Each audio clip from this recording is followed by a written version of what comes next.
Globalisation के इस दौर में लोगों के बीच ब्रांडेड प्रोडक्ट्स की बहुत डिमांड है। कपड़ों से लेकर इलेक्ट्रॉनिक गैजेट्स का बोलबाला है।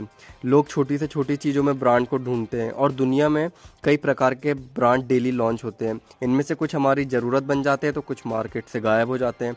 आज हम बात करेंगे उस वीडियोकॉन कंपनी की जिसकी दशकों पहले लोगों के दिलों में राज किया, लेकिन आज दूर दूर तक देखने को नहीं मिलता।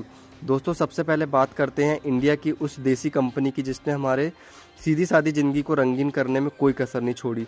शहर तो शहर, गांव तक भी कंपनी की कलर टीवी का राज हुआ करता था। भारत के लोगों के लिए ब्लैक एंड वाइट से कलरफुल टीवी का यह सपना औरंगाबाद के कारोबारी नंदलाल माधवलाल धूत ने साकार किया।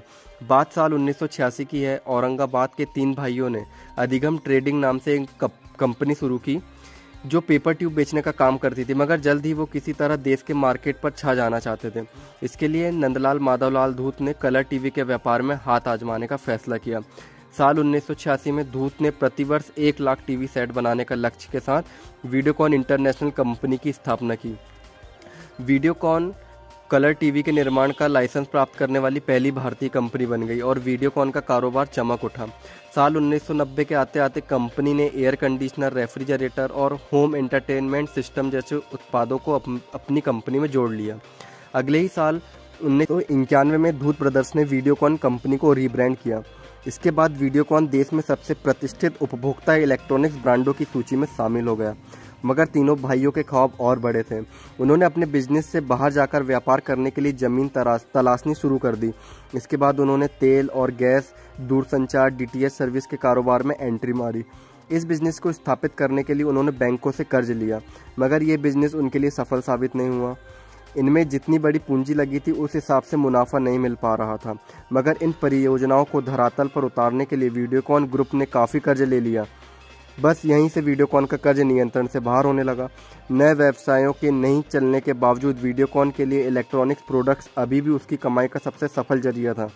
मार्केट में बने रहने के लिए वीडियोकॉन ने कम कीमतों में प्रोडक्ट्स को ग्राहकों के लिए पेश किया।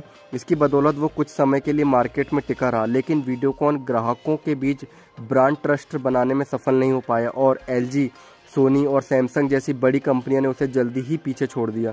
मगर इन प्रयासों के बावजूद भी वीडियोकॉन अपने कारोबार को कंट्रोल करने में सफल नहीं हो सका।